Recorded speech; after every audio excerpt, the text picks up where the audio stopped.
Hi everybody, I'm Scott. I'm with the City of Prince George. Lately I've noticed we've had some bad PR. I don't know if anybody commuted down from the Heart this morning, but... Oh yeah. Sorry about that, Scott. And anybody going to the winery tonight, you're probably in for the same sort of thing. It's just closed, so everyone's taking that route Scott just told you to go. So yeah, it's going to be a rough one. My presentation, so get some good PR. It's called GIS on the Hot Seat, how the City of Prince George's GIS and fire departments work together to save taxpayers money on insurance. Oh, good. And so why we're doing this. In 2013, we had the fire underwriters come in and perform an assessment. And at the end of the day, the grade that the fire underwriters give us on the assessment, that is the municipalities, that affects how much money everybody in the city pays on insurance.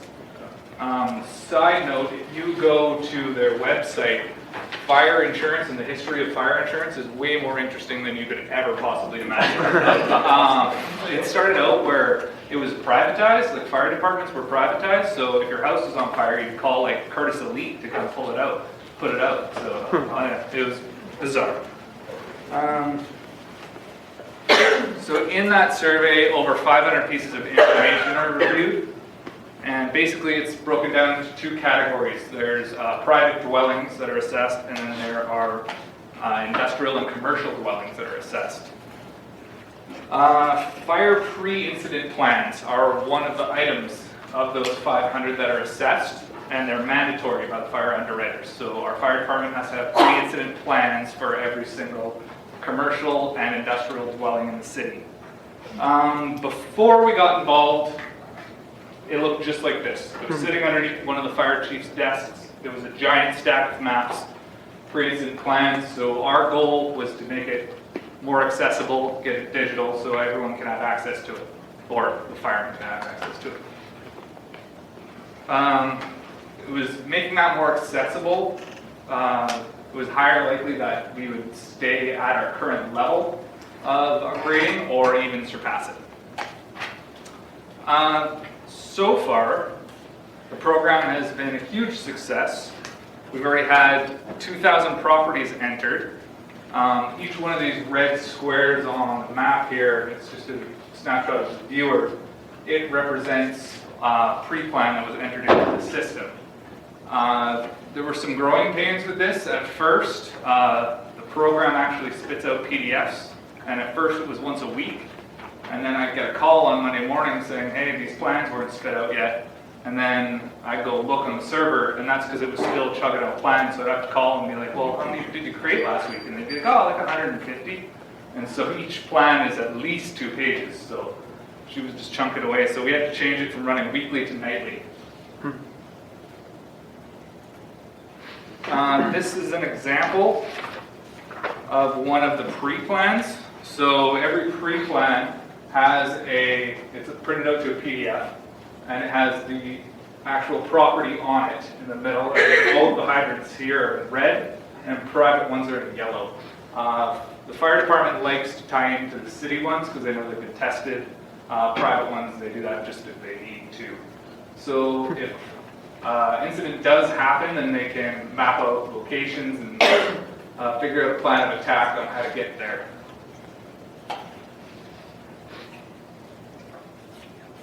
The second page of these pre-plans is actual site map. And on the site map, it has orthos, construction information. So the Wendy's downtown is a type V wood frame. It has utility shutoff locations. So there's an electrical main shutoff here. Yeah, there's a spot for comments. So the kitchen at the Wendy's downtown has a fire suppression system, so everyone can sleep well at night knowing that. So it just has all these information about hazards that happen to do with each incident.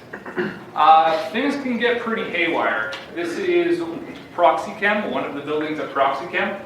Long and short of it is there's a lot of things there that can kill you on the other side of the river. And one of the fire chiefs actually turned to me and he said, if you see explosions coming from over there, he said, get out of town. So that's probably the biggest takeaway I've learned from this project. So all of these just different access. It's all of these symbols are basically WINIS on steroids. Now how the sausage is made here is an inspection is planned for a property, and then that building is digitized by an admin staff.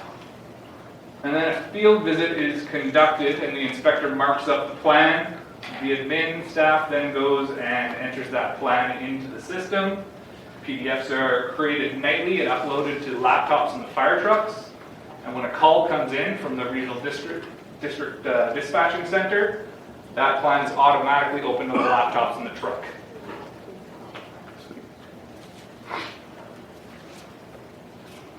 So now, because I'm feeling bold, I'm going to try and do a live Esri demo. There you go, Steve, you're asking. Yeah. Did I have this up there? You have it open, I think, already in your Chrome. Yeah, I probably lost it. Sorry.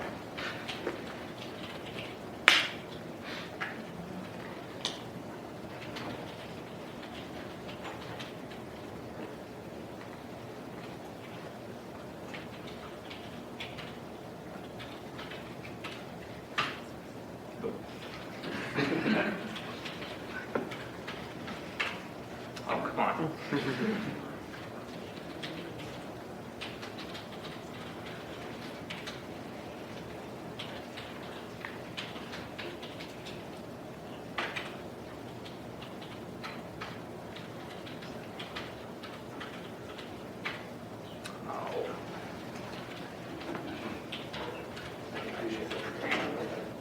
It's not coming up. 1, 2, 3, 4. Yeah. Anyway, so it's just ArcGIS Online web application that it's easily editable in there, and we've made it future-proofed. Right now, it uploads to the laptops, and it's done as a PDF, and that's because internet connectivity throughout the city isn't ideal. So I'll go actually back to the slide.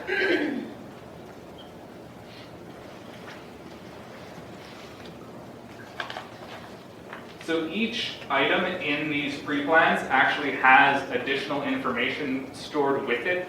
So the plan is one day when internet connectivity gets better and improves, that you can actually click on one of those items in the truck and it'll tell you what floor it's on, and it'll give you what kind of hazard symbol it is, and that kind of information. And so eventually that's the plan one day. We're not quite there yet, internet connectivity throughout the city, but we're working towards it. So. Now, does anybody have any questions? Okay. I am going to try. How does it save you money? Because the pre-plans are part of the grading system that the fire underwriters give us. So if we get a better grade on that, everybody in the city pays less in insurance. Did you get that grade? Did we get it? Well, we did it in 2013. We haven't had the next assessment yet.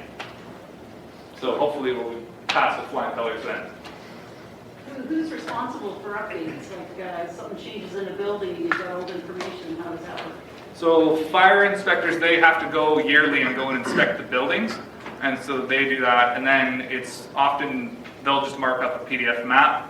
And then they'll give that to an admin staff or a fireman on light duty. And then he'll enter that into the system.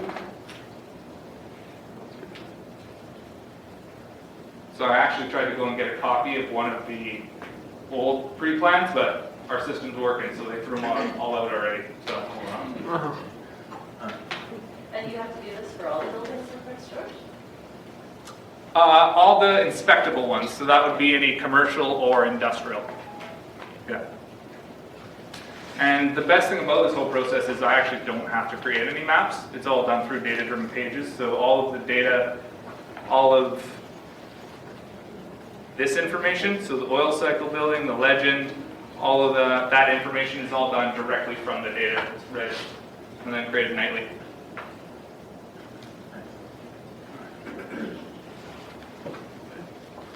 Any other questions? Okay, thanks.